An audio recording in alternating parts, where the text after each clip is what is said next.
कानपुर से।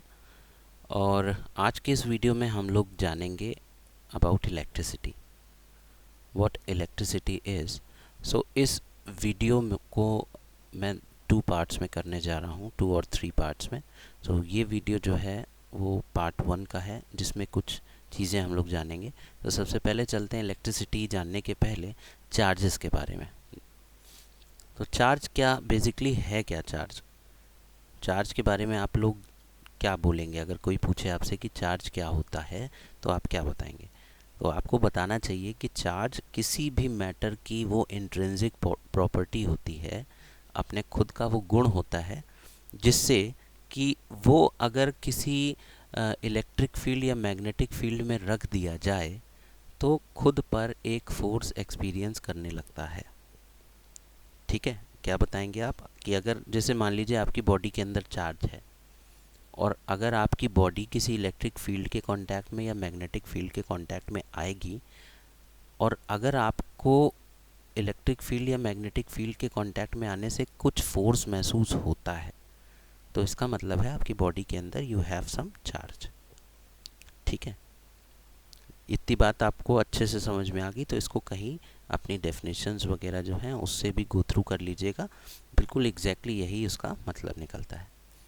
Electric charge को represent किससे करते हैं? इलेक्ट्रिक चार्ज को स्मॉल क्यू या कैपिटल क्यू से रिप्रेजेंट करते हैं। You may look over here, small Q and capital Q.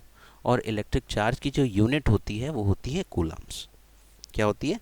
Coulomb's. Coulomb's एक एसआई डिराइव्ड यूनिट है इलेक्ट्रिक चार्ज की, जो कि एक फ्रेंच के फिजिसिस्ट थे जिनका नाम था चार्ल्स अगस्टीन डे कूलाम, उन्हीं के नाम पे रखा गया है।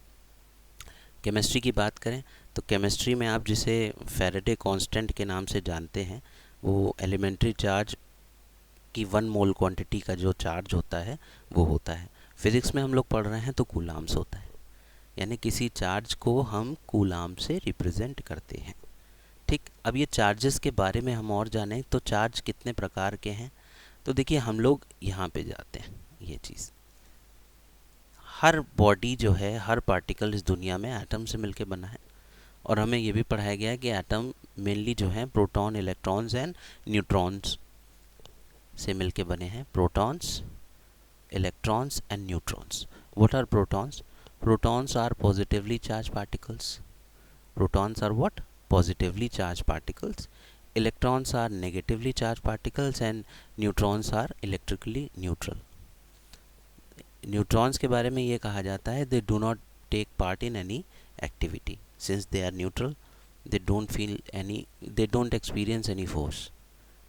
ठीक है, अब इलेक्ट्रॉन का चार्ज या प्रोटॉन का चार्ज निकालने के पहले ई की वैल्यू को समझे। ई की वैल्यू क्या होती है? E is E, that is 1.6 into 10 raised to power minus 19 coulombs. This is the value of E. Let me write it down. E equals to 1.6 into 10 raised to power minus 19. This is the value of E. अगर हम electrons की value निकालेंगे कि electron पे कितना charge आता है, तो हमें इस E की वैल्यू के पहले माइनस का निशान लगाना पड़ेगा। माइनस का निशान क्यों लगाया मैंने? Because electrons are negatively charge particle. So इस वैल्यू में 1.6 into 10 raise to power minus 19 के जस्ट पहले यहाँ पे आप माइनस लगा दीजिएगा, तो ये बन जाएगा एक इलेक्ट्रॉन का चार्ज। और प्रोटॉन के लिए अगर कहें तो आप बिना कोई माइनस का निशान लगाए इसको डायरेक्टली लिख दें, तो वो प्रोटॉन का चार्ज होगा। That means proton is positive 1.6 into 10 raise to power minus 19 coulomb. Coulomb is what? Unit of charge. तो एटम्स के बारे में, उनके चार्जेस के बारे में और कूलाम्स के बारे में आप समझ गए। ठीक, अब कोई भी पॉजिटिव चार्ज है, सो हमको ये पता चल गया कि पॉजिटिव और नेगेटिवली दो ही चार्ज पार्टिकल्स जो हैं, इसी की स्टडी को हम लोगों को इस चैप्टर में देखना है। तो अगर कोई पॉजिटिव चार्ज रखा है like this, this is what? Plus Q charge. तो ये याद रखिए, प्लस चार्ज क्या करता है? पॉजिटिव चार्ज हमेशा नेगेटिव चार्ज को अपनी तरफ घसीटने की कोशिश करता है। ठीक है, या तो नेगेटिव चार्ज के पास ये खुद चला जाएगा, या तो नेगेटिव चार्ज को अपने पास बुलाएगा। सो पॉजिटिव चार्ज अगर स्टेशनरी रखा हुआ है, कहीं मूव नहीं कर रहा है, ध्यान रहे, write it down, stationary charge है, it is not at all moving. So इसके चारों तरफ एक ये ब्लू कलर का जो सर्कमफ्रेंस मैंने बनाई है गोल गोल, इसके चारों तरफ ये देख रहे हैं आप ब्लू कलर के एरोज जो मैंने दिखाए हैं, these blue arrows are what, these are field lines. इसके चारों तरफ से निकल रही वो ऐसी फील्ड लाइंस है जो क्या करती हैं, असर देती हैं। इसी असर को हम कहते हैं इलेक्ट्रिक फील्ड। अगर पॉजिटिव क्यू चार्ज रुका हुआ है, इट इज़ नॉट मूविंग, तो इसके चारों तरफ जो फील्ड बनेगी वो कहलाएगी इलेक्ट्रिक फील्ड।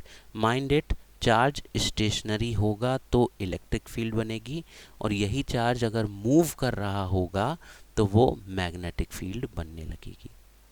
ठीक है, इसको ध्यान रखिएगा। Stationary charge produces electric field, whereas moving charge produces magnetic field. अब करंट के बारे में आते हैं हम लोग। What current is? तो current basically it is a flow of charge, और करंट को रिप्रेजेंट करते हैं हम आई से। ठीक है, आई से रिप्रेजेंट करते हैं, और करंट की यूनिट होती है एम्पियर। अब है क्या, करंट फ्लो किस में करता है?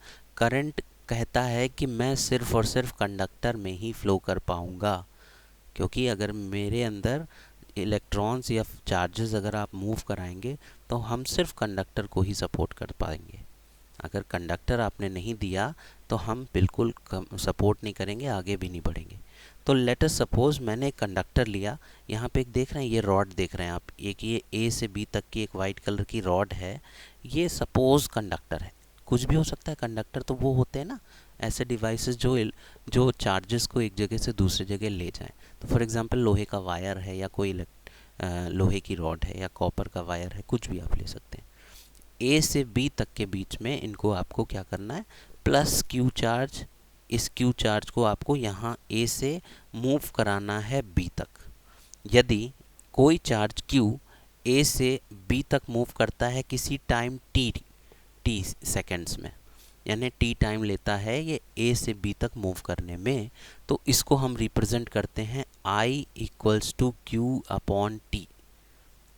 ठीक है, इसको क्या बोलते हैं, I equals to Q upon T, where I is what, यहाँ पे देखिए आई हमने बताया, आई को करंट कहते हैं, Q is what, Q is the value of charge, and T is what, the time taken by this charge to move from A to B.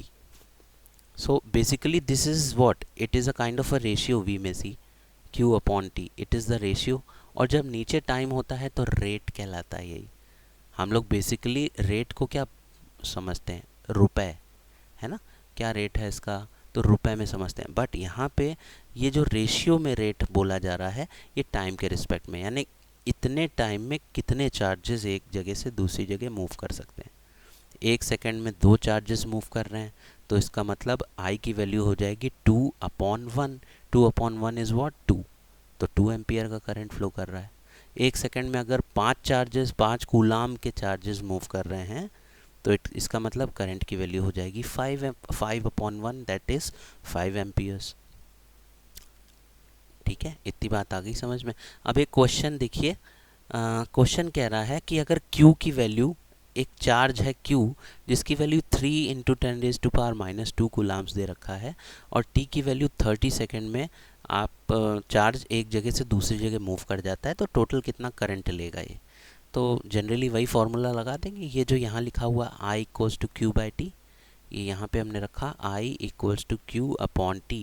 यहाँ Q की वैल्यू देखिए दे रखी है यहाँ, तो ये Q की वैल्यू रखी, इसको डिवाइड कर दिया T से, T कितने सेकेंड्स दे रखा है, 30 सेकेंड, तो 30 से डिवाइड कर दिया, तो ये क्या हो जाएगा, 3 × 10⁻², और 30 सेकेंड को 3 × 10 आप चाहें तो किसी भी तरह से कर लें। इस 3 से ये 3 काट देंगे तो बचेगा 1, और 10 की पावर हो जाएगा -3। कैसे -3, ये 30 ऊपर जाएगा तो माइनस का क्या हो जाएगा, -3 हो जाएगा, तो 10⁻³ ये आई की वैल्यू आ गई, और यूनिट क्या होती है आई की, एम्पियर। तो दिस इज द आंसर।